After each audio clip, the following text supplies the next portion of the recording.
200 years ago, a scientist tried to destroy a theory with a single ridiculous prediction. He said, if light really travels as a wave, then hold up a small round coin in a beam of light, and the very darkest point of its shadow, the exact center, should be bright.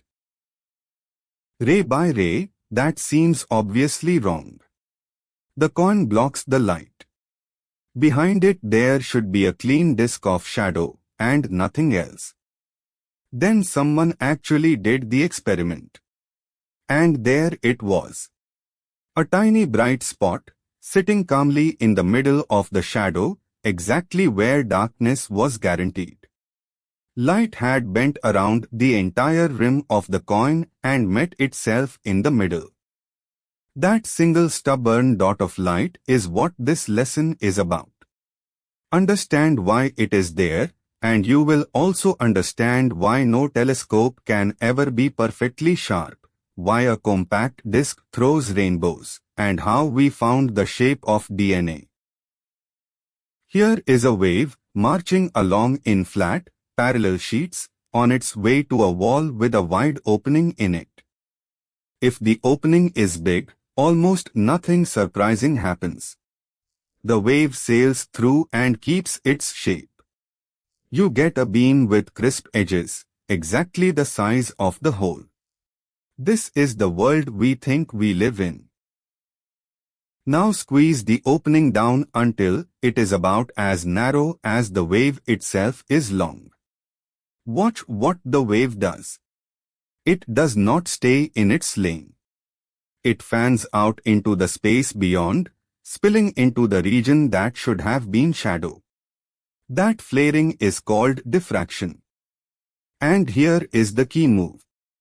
Think of every single point inside that opening as its own little source, sending out its own ripple. The pattern you finally see on the far side is just all of those ripples adding up. So diffraction is not some new force. It is a wave interfering with itself.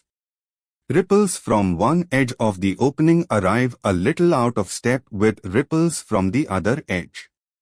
Sometimes they reinforce. Sometimes they cancel. Bright, dark, bright, dark. Let's find the dark stripes, because the darkness is where the physics hides. Call the width of the slit A. The screen is far away, so all the light heading to one particular spot on it leaves the slit at essentially the same angle. Call that angle theta. Every point across the opening fires a ray off at that angle. Now here is the trick that cracks the whole problem open. Pair up the rays. Take a point in the top half of the slit and marry it to the point exactly half a slit width below. Every point gets a partner this way, and every couple is separated by the same distance, over 2. Because one partner sits higher than the other, its ray has a slightly shorter trip to the screen. That head start is over 2 times the sine of theta. Now suppose we tilt to the angle where that head start is exactly half a wavelength. Half a wavelength out of step means a crest lands on a trough. That couple cancels. And since every couple in the slit is in the same situation, they all cancel. The entire slit goes dark. Clean up the algebra and you get the rule for the dark fringes. 2 warnings, because this equation traps people. It gives you the dark fringes, not the bright ones. And m equals 0 is left out on purpose, straight ahead, nobody has a head start, so everything arrives in step. Dead center is the brightest place on the screen. Knowing where it's dark is good. Knowing the brightness everywhere is better. Adding up all those little ripples with a bit of geometry gives one compact formula, and this is the shape it draws. Don't be scared of it. Alpha is just a bookkeeping angle. It measures how badly out of step the two edges of the slit are. When alpha is 0, everything is in step, and the formula hands you the maximum brightness. And look where the curve touches 0, at 1 wavelength, 2 wavelengths, 3. Exactly the dark fringes we found by pairing. Two completely different arguments, same answer. That's how you know you're on solid ground. There are smaller bumps out in the wings, but notice how pathetic they are. The first side band carries under 5% of the central brightness. The next under 2. Almost all the light stays in that one central blaze in the middle.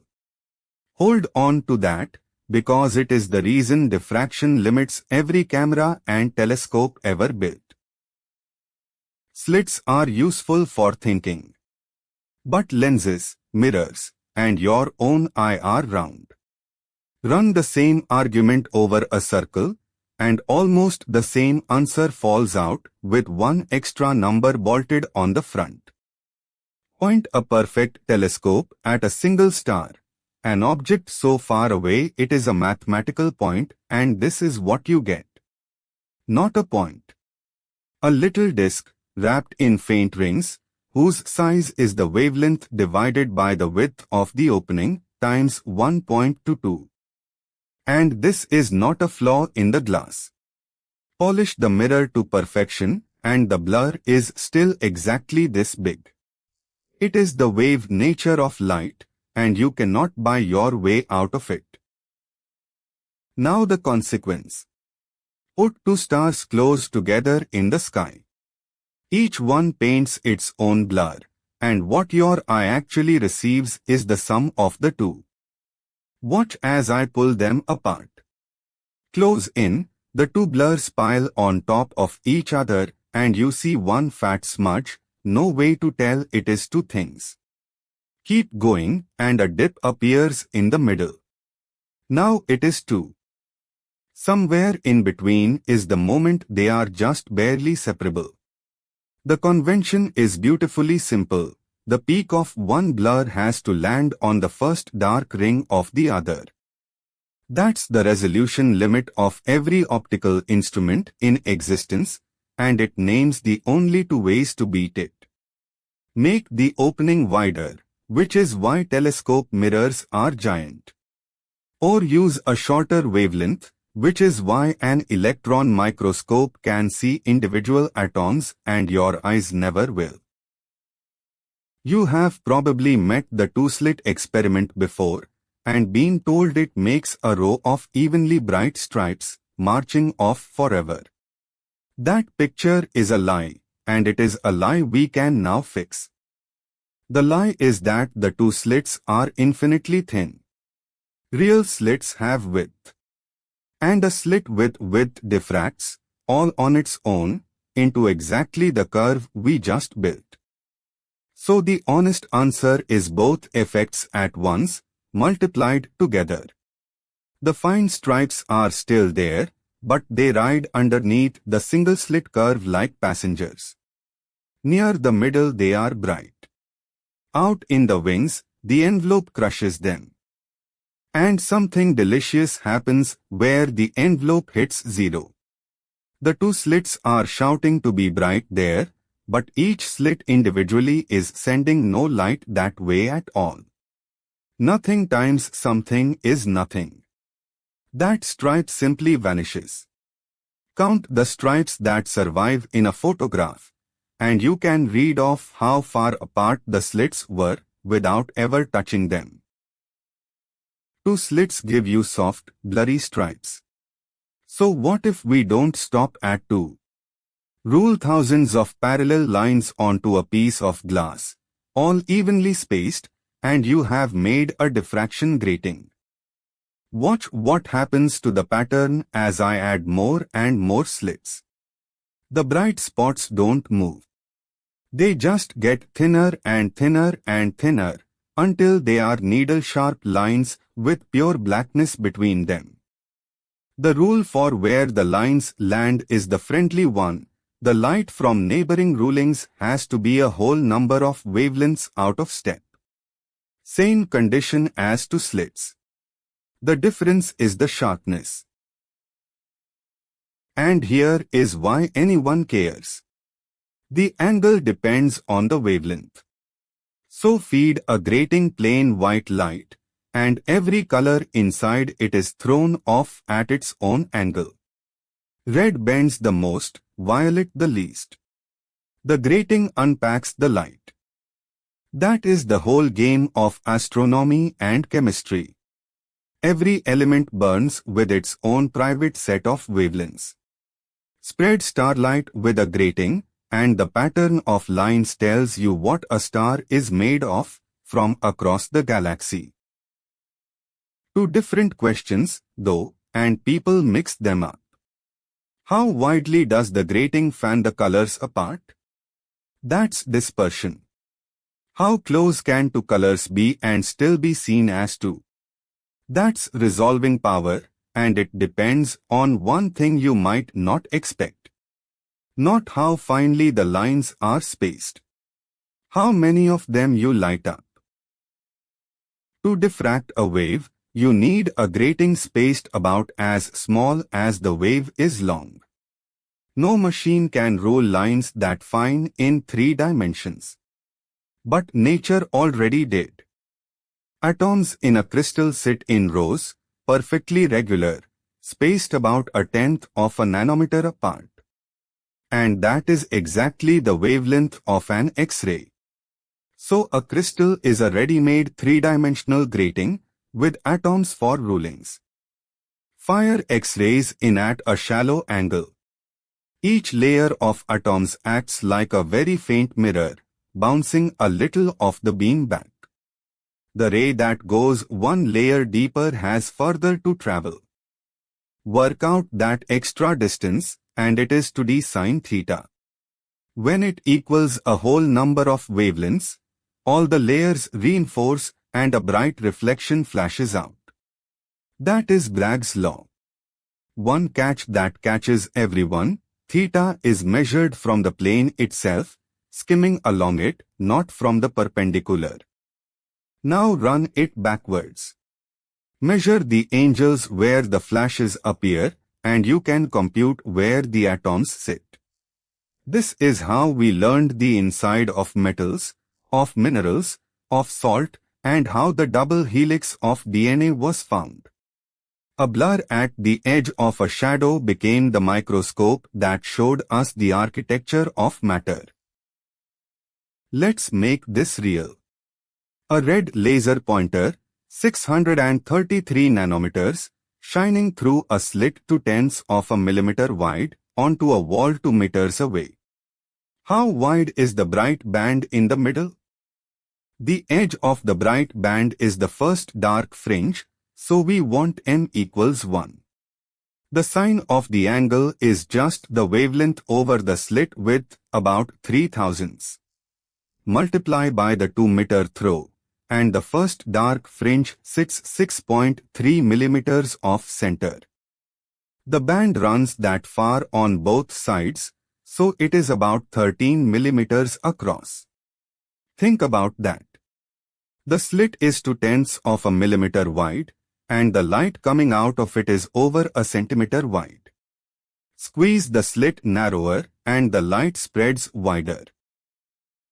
One more, and this one always surprises people. The Hubble Space Telescope has a 2.4-meter mirror floating above the atmosphere with nothing to blur it. Point it at the moon. What is the smallest thing it can make out? Rayleigh's criterion gives the smallest angle it can split, about 3/10,000,000ths of a radian.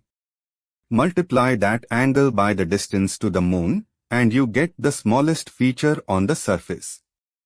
Roughly 100 meters. The finest telescope humanity had ever flown, looking at our nearest neighbor, and it cannot see anything smaller than a football pitch. Not because the mirror is bad. Because light is a wave, and waves spread. Let's pull it all together. Every formula in this lesson is the same sentence wearing a different hat, a wave that meets an edge spreads out and then interferes with itself. Narrow the opening and the light fans wider. Make the opening round and a star becomes a disk, which is the hard ceiling on every telescope. Line up thousands of openings, and the pattern sharpens into a spectrum that names the elements. Shrink the spacing all the way down to atoms, and the pattern hands you the structure of matter itself. And one habit will save you on every problem. If the equation has the slits width in it, it is telling you where the darkness is. If it has the spacing between slits, it is telling you where the brightness is. Same algebra. Opposite meaning. 2 centuries ago, one man was so sure that a bright spot in the middle of a shadow was ridiculous that he offered it as proof that light could not be a wave. He was right that it was absurd. He was just wrong about which part. Next time, we leave the wave behind and ask what happens to space and time themselves when you chase a beam of light. See you there.